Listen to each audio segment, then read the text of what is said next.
Hello friends, मैं हूं doctor नवीन चंद्रा और आज हम लोग अकबर महान के दूसरे भाग के तहत बैरम खां से शुरुआत करेंगे। पिछले वीडियो में हम लोगों ने अकबर को राजगद्दी की प्राप्ति हो गई थी और अब हम लोग अकबर को जो बैरम खां के संरक्षण में 4 वर्षों तक शासन कार्य करना पड़ता है वहाँ से शुरुआत करेंगे। ठीक है, तो इसको हम भाग 2 भी नाम दे सकते हैं, भाग 2। इसमें अकबर के जीवन से कुछ महत्वपूर्ण घटना के बारे में अध्ययन करेंगे, जैसे कि बैरम खां, हरम दल, दास प्रथा, तीर्थ कर, जजिया कर, इबादत खाना, दीद इलाही आदि आदि, जो उनके जीवन को बदलने का काम करता है, उनकी सोच में परिवर्तन का काम करता है। ठीक है, तो आज हम लोग अकबर के इस महान रूप को देखने का काम करेंगे, जिसके आधार पर इतिहासकारों ने इसे महान बनाया है। सबसे पहले बैरम खां। बैरम खां के ऐसा ईमानदार, देशभक्त संरक्षक नहीं मिलेगा। देख रहे हैं ना, मुगल इतिहास में बैरम खां का नाम काफ़ी आदर के साथ लिया जाता है, क्योंकि जहाँ तक उसने हुमायूं को राजगद्दी की प्राप्ति दिलाई, वही उसने अकबर को एक शासक के रूप में प्रतिस्थापित करने का बेहतरीन काम किया। अगर वो चाहता तो आराम से अकबर को मारकर खुद वो मुगल शासक बन सकता था, लेकिन वो उसने ऐसा नहीं किया। उसने अकबर को ही शासक बनाया। अकबर के कमज़ोर होने पर भी वो अकबर की हिम्मत को बढ़ाता रहा। जैसे देखेंगे आप लोग हेमू के साथ पानीपत के द्वितीय युद्ध में, जब अकबर फिर से काबुल जाने की सोच रहा था, तो यह बैरम खां ही था जिसने अकबर को क्या किया, हौसला दिया। ठीक है, बैरम खां का जो संरक्षक रहेगा शासक के रूप में अकबर के ऊपर, यह 4 वर्षों का रहेगा, 1556 से 1560 ईस्वी तक। बैरम खां मुगल साम्राज्य का वास्तविक कर्ता धर्ता बना रहा। कितने वर्षों तक? 4 वर्षों तक। यानी कि अकबर शासक था, लेकिन अगर शासन से संबंधित कोई भी महत्वपूर्ण निर्णय लेना होता था तो अकबर के बदले बैरम खां ही लेता था, और बैरम खां के फैसले पर अकबर विश्वास करता था। लेकिन कुछ ऐसी घटना हो गई जिससे कि अकबर को उसे अपने पद से हटा देना पड़ा। कहते हैं कि बैरम खां शिया था और अकबर सुन्नी था, तो दरबार के सुन्नी मुलाओं ने अकबर के कान भरना शुरू किया कि यह शियाओं के बीच में जमींदारी बांट रहा है, उसे ज़्यादा से ज़्यादा सुविधा दे रहा है। और यही नहीं, हरम दल के जो लोग थे, जिसमें महानगा, जीजीहनगा, आदम खां, तो इन लोगों ने अकबर के कान भरना शुरू किया कि बैरम खां हद से ज़्यादा क्या हो रहा है, अपने पावर का यूज कर रहा है। और कुछ बातों में अकबर और बैरम खां के बीच में मतभेद होता रहता था, क्योंकि बैरम खां अभी भी अकबर को क्या समझता था, बच्चा समझता था। इसीलिए वो अपने फैसले लेता था, जो अकबर को नागवार गुजरता था। यही कारण है कि तीनों परिस्थितियों के कारण अकबर ने बड़ी ही बहादुरी से काम लिया और आगरा से वो शिकार के बहाने दिल्ली निकला और वहाँ से फरमान जारी कर दिया और इसे वजीर के पद से हटा दिया गया। वजीर के पद से हटने के बाद बैरम खां ने यह सोचा कि हो सकता है अकबर वयस्क हो गया है, वो अपने फैसले खुद लेना चाहता, तो उसने बात मान लिया। लेकिन कहते हैं बैरम खां के जो विरोधी थे वो बैरम खां को नष्ट करने पर ही तुले थे। उसने बैरम खां को इतना अधिक परेशान किया कि बैरम खां ने विद्रोह कर दिया। इस विद्रोह में वो हार गया, अकबर की जीत हुई। लेकिन अकबर के बारे में आपको पहले ही पता है, क्योंकि अकबर को बैरम खां ने बड़ी सुरक्षित करके उसे आगरा की गद्दी पर पहुंचाने का काम किया था। तो अकबर ने यहाँ पर बैरम खां के साथ अच्छा व्यवहार किया और उनके सामने 2 रास्ते रखे कि या तो दो प्रस्ताव रखे गए, या तो आप मक्का चले जाइए या दरबार में मेरा व्यक्तिगत सलाहकार बन के रहिए। बैरम खां ने मक्का जाना निश्चित किया। ठीक है, कहते हैं जब मक्का जा ही रहा था तो रास्ते में गुजरात के पाटन नामक स्थान पर एक व्यक्ति ने, जिसके पिता की हत्या मछीवाड़ा के युद्ध में बैरम खां ने कर दिया था। उस व्यक्ति का नाम था मुबारक खां, जिसने बैरम खां को मारा था। ठीक है, सबसे पहले शुरुआत करते हैं यहाँ से। अकबर ने 1560 में बैरम खां को वजीर के पद से हटा दिया और बैरम खां के पास प्रस्ताव रखे गए। कितने प्रस्ताव? 2 प्रस्ताव। एक, दरबार में व्यक्तिगत सलाहकार बन के रहिए या मक्का जाइए। तो इनका उम्र भी हो चुका था, इसलिए इसने मक्का जाना स्वीकार किया। और जब मक्का जा ही रहे थे तो गुजरात के पाटन नामक स्थान पर मुबारक खां नामक व्यक्ति ने हत्या कर दी। क्यों? क्योंकि इसके पिता को, मुबारक खां के पिता को बैरम खां ने मछीवाड़ा के युद्ध में मार डाला था। कहते हैं पाटन के फकीरों ने बैरम खां का अंतिम संस्कार किया। ठीक है, अब आते हैं, अकबर ने बैरम खां की विधवा सलीमा बेगम से निकाह कर लिया। बैरम खां की विधवा सलीमा बेगम से निकाह किया और उसके पुत्र अब्दुल रहीम को पुत्र के समान संरक्षण दिया। यही अब्दुल रहीम जो आगे चल करके खान ए खाना अब्दुल रहीम खान खाना बनेगा और मुगल वंश अकबर के समय में राज दरबार के मुख्य पद पर आसीन होगा। ठीक है, अब कहते हैं ये अकबर के द्वारा बैरम खां की विधवा से शादी करना, ये अकबर की उच्चता को दर्शाता है। इससे क्या हो गया? संरक्षण हो गया बैरम खां के पुत्र अब्दुल रहीम का। और अब्दुल रहीम ने, जिसके हम लोग जानते हैं रहीम के दोहे, उसने अपनी ज़िंदगी में 250 दोहे लिखे और 250 दोहे ने उसे विश्व इतिहास प्रसिद्ध कर दिया। और यही नहीं, वो जब तलवार चलाते थे तो दुश्मन थर-थर कांपते थे। यानी कि जिस प्रकार वो कलम चलाने में निपुण थे, उसी प्रकार तलवार चलाने में भी निपुण थे। कहते हैं, इतिहासकारों का कहना है कि अकबर ने अपनी मौसी से शादी की, क्योंकि बैरम खां की जो विधवा थी सलीमा बेगम, वह अकबर की मौसी लगती थी रिश्ते में। कैसे? तो कहते हैं, हुमायूं के साथ जब बैरम खां था तो एक जमींदार के पराजित करने पर हुमायूं ने उसकी जो जमींदार था जमाल खां मेवाती, उसकी पुत्री से, बड़ी पुत्री से हुमायूं ने खुद शादी किया और छोटी पुत्री से बैरम खां का करवा दिया। देख रहे ना, तो ये रिश्ते था। इसलिए इतिहासकार कहते हैं कि अब्दुल रहीम खान खाना अकबर का पुत्र था, डायरेक्टली नहीं, इनडायरेक्टली। ठीक है, अब आते हैं हम लोग हरमदल। अकबर के ऊपर जब बैरम खां का संरक्षण हट गया तो अकबर ने 2 साल हरमदल के संरक्षण में रहा, प्रभाव में रहा। तो हरमदल था क्या? हरम क्या होता है? यह मुस्लिम जाति, मुस्लिम शासक लोग जो थे, वह अपनी पत्नी, अपनी माता, अपने दादी के लिए घर बना के रखे होते थे, जो हरम कहलाता था। उसमें सिर्फ जनाना ही रहती थी, यानी महिलाएं ही वहां रहती थी। ठीक है, तो ये हरमदल।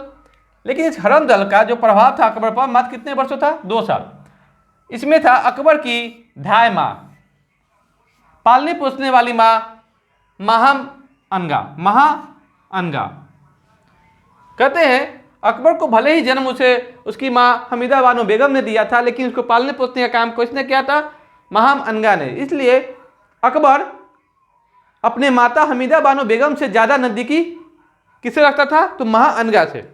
और उसकी पुत्री जीजी अनगा और उसका पुत्र अधम खां, यह थे हरमदल के नेतृत्व करता। और इसी के अंडर में अकबर के 2 साल बीत गए।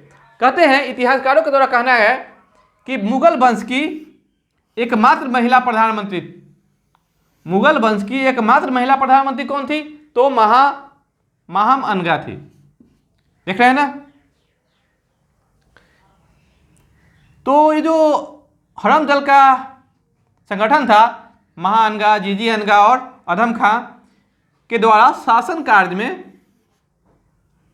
सर्वे सर्वा होने के कारण इस काल को अतखा खैल या पेटीकोट सरकार भी कहा जाता है।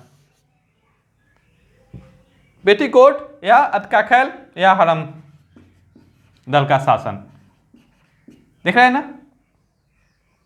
खैर, अकबर ने 2 साल तो हरम दल के अंडर में रहा, लेकिन उसके बाद कहते हैं अधम खां की मृत्यु के बाद महाअनगा भी राजनीति से संन्यास ले लिया और अकबर अब पूर्ण रूपेण खुद मुख्तार बनेगा और मुगल वंश को एक नई ऊंचाइयों पर लाएगा। तो अब आते हैं अबुल फजल। अबुल फजल ने बैरम खां के पतन में सबसे अधिक उत्तरदायी किसको माना है? तो महाम अनगा को माना है। महाम अनगा को उत्तरदायी माना है अबुल फजल ने। अब आते हैं अकबर के जीवन की महत्वपूर्ण वो घटनाएं जो अकबर को भारतीय इतिहास में एक महान शासक बनाने का काम करती है, जो उसके जीवन दर जीवन घटती है। तो अकबर कालीन महत्वपूर्ण घटनाएं देख रहे हैं ना? 1562 में हरम दल से मुक्ति, 1562 में अकबर हरम दल से मुक्त हो गया, यानी कि अब खुद मुख्तार बन गया और सारी प्रशासनिक राजनीतिक जो निर्णय थे वो कौन लेता था? अब अकबर। 1562 ईस्वी दास प्रथा का अंत कर दिया। दास प्रथा का अंत अकबर ने कर दिया। कहते हैं दास प्रथा का पूर्ण रूपेण तो अंत नहीं हुआ, लेकिन अकबर ने उसे काफी हद तक कम कर दिया। अब आते हैं 1563 ईस्वी में तीर्थ यात्रा कर की समाप्ति। ये तीर्थ यात्रा कर क्या? कहते हैं जब भारत में मुस्लिम आए, भारत में जब मुस्लिमों का आगमन हुआ, तो जब उसका शासन हुआ तो हिंदुओं को अपने तीर्थ यात्रा करने के एवज में एक टैक्स देना पड़ता था मुस्लिम शासक को, जिसे तीर्थ यात्रा कर कहते हैं। जब अकबर को यह बात मालूम पड़ी तो उसने ये तीर्थ यात्रा कर को समाप्त कर दिया, क्योंकि उनकी नज़र में सभी धर्म एक समान थे और सभी धर्म के लोगों को अपने तीर्थ यात्रा करने का अधिकार था। यही कारण है कि अकबर ने तीर्थ यात्रा कर की समाप्ति कर दी और हिंदुओं को मुस्लिमों के पास लाने का काम किया। यही कारण है कि अब हिंदू जब अकबर के पास आने लगेगा तो अकबर उस हिंदुओं को एक ऐसा औजार बना के पेश करेगा और उसके बल पर हिंदुस्तान का एक महान साम्राज्य का स्थापना करेगा। देखिए कैसे उनका काम होगा। अगला 1564 ईस्वी में जजिया कर की समाप्ति। ये जजिया कर के बारे में आप लोग जानते ही होंगे। ये जजिया कर क्या है? मुस्लिम शासक के अंदर में रहने वाले गैर मुस्लिमों के द्वारा अपने ईश्वर की आराधना करने के एवज में जो मुस्लिम शासक को टैक्स देना पड़ता था वह था जजिया कर। ठीक है, तो अकबर ने इस जजिया कर को भी समाप्त कर दिया, यानी कि अब हिंदू और मुस्लिम दोनों एक ही तराजू पर आ गए। ठीक है, तो अब क्या हो गए? अब हिंदू और मुस्लिम के बीच में जो आपसी भेदभाव थे वो दूर हो गया।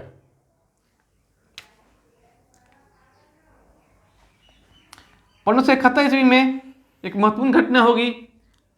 अकबर अपनी राजधानी आगरा से फतेहपुर सीकरी ले जाएगा। फतेहपुर सीकरी राजधानी ले जाएगा। कहते हैं यह फतेहपुर सीकरी की स्थापना अकबर अपने जो सूफी संत थे वो शेख सलीम चिश्ती, तो शेख सलीम चिश्ती के आशीर्वाद से इनको पुत्र की प्राप्ति हुई थी जिसका नाम रखा गया था सलीम। तो उनके सम्मान में उन्होंने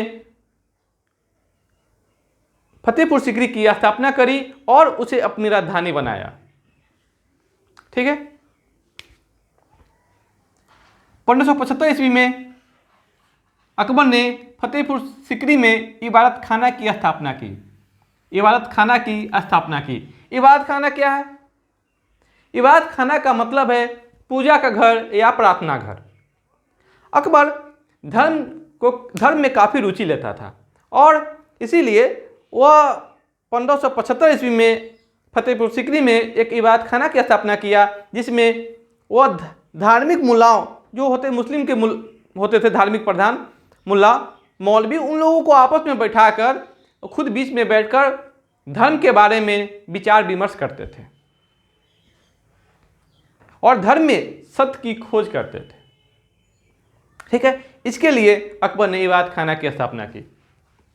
लेकिन 1578 ईस्वी में इबादत खाना में सभी धर्मों के लोगों के प्रवेश की अनुमति मिल गई। देखिए, सभी धर्म, यानी कि 1575 से 1578 ईस्वी तक 3 वर्षों तक इबादत खाना में कौन गए? सिर्फ मुस्लिम धार्मिक लोग। लेकिन 1578 में ऐसा क्या हुआ कि अकबर के दिमाग पर क्या असर पड़ा कि उसने इबादत खाना में सभी धर्म के लोगों को प्रवेश की अनुमति दे दी? कहते हैं मौलवी जो थे आपस के विचारों में ही मतभिन्नता रखते थे और अकबर के सामने ही झगड़ने रखते थे। अकबर उससे नाखुश हो गया और सभी धर्मों के लोगों को प्रवेश की अनुमति दे दी और सभी धर्म के लोग क्या किया? उसमें आने लगे और अपने अपने धर्म को अच्छा बुरा बताने लगे।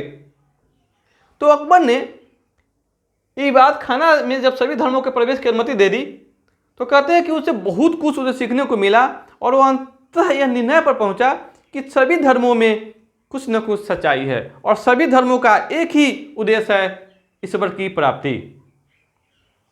ठीक है, तो कहते हैं 1582 ईस्वी में उसने इबादत खाना को बंद कर दिया। कब किया?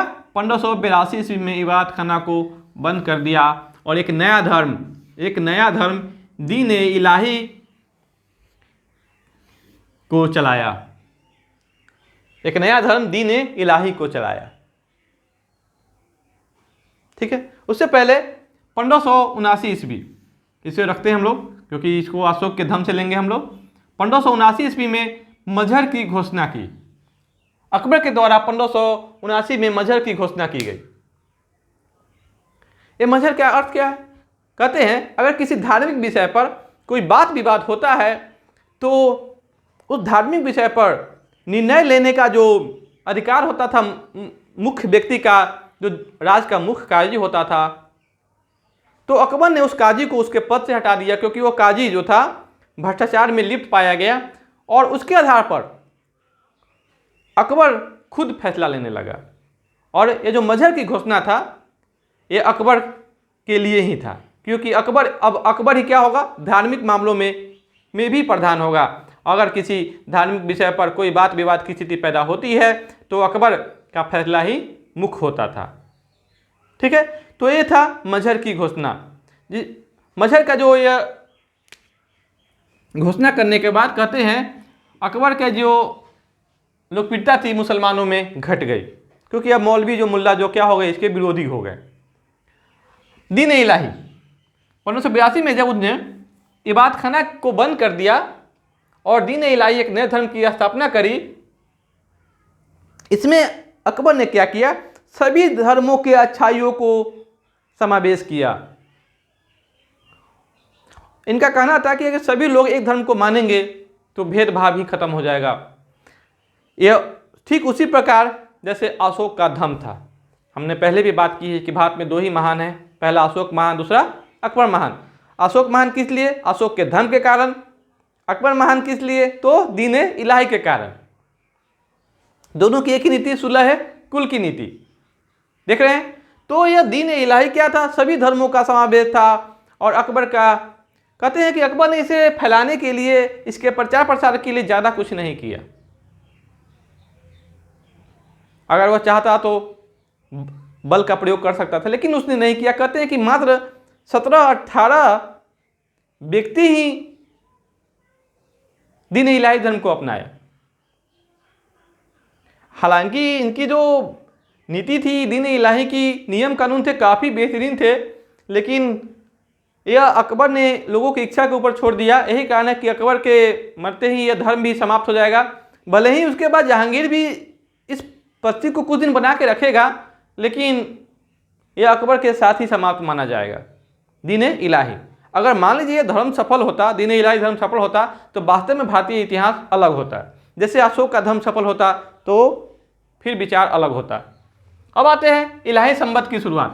1583 ईस्वी में 1583 ईस्वी में इलाही संवत की शुरुआत की गई। एक नया कैलेंडर, नया कैलेंडर। एक कैलेंडर की शुरुआत आपको अकबर के राज्याभिषेक यानी कि 14 फरवरी 1556 से किया गया। 14 फरवरी 1556 से इस कैलेंडर की शुरुआत की गई। इसके बाद अकबर अपनी राजधानी को 1585 ईस्वी में कहाँ ले जाएगा? लाहौर। अकबर राजधानी बदलने में माहिर थे। अकबर ने बहुत सारे किलों का भी निर्माण कराया, जैसे कि देख सकते हैं इलाहाबाद का किला अकबर के द्वारा बनाया गया है। उसके बाद आगरा का लाल किला अकबर के द्वारा बना, आगरा का लाल किला, न कि दिल्ली का लाल किला। आगरा का लाल किला किसके द्वारा बनाया गया है? अकबर के द्वारा। फतेहपुर सिकरी का पूरा ही अकबर के द्वारा बनाया गया है। फिर लाहौर का किला भी अकबर के द्वारा बनाया गया है। तो अकबर राजधानी बदलने में क्या थे? निपुण थे। तो उसने 1585 ईस्वी में राजधानी कहाँ लाया? लाहौर लाया। इसके अतिरिक्त भी अकबर के कुछ ऐसे काम थे जो अकबर को महानता की श्रेणी में खड़ा करते हैं। जैसे अकबर ने सती प्रथा पर रोक लगाई। अकबर ने सती प्रथा पर रोक लगाई। सती प्रथा भारतीय इतिहास की एक बेहद ही, क्या कह सकते हैं, भारतीय इतिहास पर दाग है। भारतीय हिंदू धर्म पर भी दाग है यह सती प्रथा। कहते हैं अकबर इस सती प्रथा का खुद साक्षी भी था कि जब बीकानेर के शासक के दामाद की मृत्यु हो गई तो अकबर खुद उसके मृत्यु पर गया था और उसकी बेटी को सती होने से रोका था। ठीक है, क्यों? क्योंकि उसके बच्चे अभी छोटे छोटे थे। तो अकबर ने इसके बाद सती प्रथा पर रोक लगाने का भी काम किया ताकि जो धार्मिक अवगुण है वह दूर हो सके। इसके बाद उसने विधवा विवाह को प्रोत्साहित करने का काम किया। विधवा विवाह को प्रोत्साहित करने का काम किया, क्योंकि सती प्रथा रुक जाएंगी तो विधवाओं की संख्या बढ़ेगी ही बढ़ेगी। तो इसलिए उसने विधवा विवाह को प्रोत्साहित किया। देखेंगे खुद उसने बैरम खां की विधवा सलीमा बेगम से निकाह करेंगे। यही नहीं, लड़कों के विवाह की न्यूनतम आयु कितने वर्ष? 16 वर्ष। और लड़कियों के विवाह की न्यूनतम आयु 14 वर्ष निर्धारित करें। यानी कि इससे कम उम्र में लड़के लड़की शादी नहीं कर सकते। लड़के के लिए कितना? 16 वर्ष और लड़की के लिए 14 वर्ष। ठीक है, कहते हैं 1575-76 ईस्वी में संपूर्ण साम्राज्य को अकबर ने 12 प्रांतों में बांट दिया। 1575-76 में अकबर ने संपूर्ण साम्राज्य को 12 प्रांतों में बांट दिया और पूरे मुगल साम्राज्य को व्यवस्थित करने का काम किया। और बाद में भले ही जब दक्षिण का विजय होगा तो प्रांतों की संख्या 12 से 15 हो जाएगी। अब आते हैं 1582 ईस्वी। 1582 ईस्वी में राजा टोडरमल के द्वारा 10 साला प्रणाली अपनाई जाएगी। यह 10 साला प्रणाली क्या है? यह भू राजस्व की एक प्रणाली है जिसके तहत 10 वर्षों के, पिछले 10 वर्षों के उपजा के आधार पर उसका औसत निकाल के उसका 1/3 कर देना होता था राज्य को। यही थी 10 साला प्रणाली, जिसको जब्ती प्रणाली भी कहा जाता है। 1583 ईस्वी में कुछ निश्चित दिनों पर पशुवध निषेध किया गया। ये हिंदू के साथ पास आने का यह ज़्यादा अति पड़ा। ठीक है, क्योंकि हिंदू धर्म में जो होते हैं कि कुछ दिन ऐसे होते हैं जहाँ पर मांस मछली का भक्षण नहीं किया जाता है। क्योंकि अकबर की कुछ पत्नियाँ हिंदू भी थी, उसके कुछ सलाहकार हिंदू भी थे, तो उसका प्रभाव यहाँ अकबर पर पड़ेगा। इसलिए उसने कुछ निश्चित दिनों पर पशुवध क्या कर दिया? निषेध कर दिया और शाकाहार पर बल दिया गया। 1573-74 में जब गुजरात विजय हुआ, गुजरात विजय के बाद अकबर ने जमींदारी प्रथा की तरह ही एक नए प्रथा मनसबदारी प्रथा की शुरुआत करी। देख रहे हैं मनसबदारी प्रथा, इसको हम लोग एक अलग अध्याय में ही देखेंगे। मनसबदारी प्रथा क्या है, जात क्या है, सवार क्या है। इसकी जो प्रेरणा मिली थी अकबर को अब्बा सईद से। ठीक है, तो आज के वीडियो में अकबर के लिए इतना ही। अगले वीडियो में अकबर के साम्राज्य विस्तार के बारे में अध्ययन करेंगे हम लोग।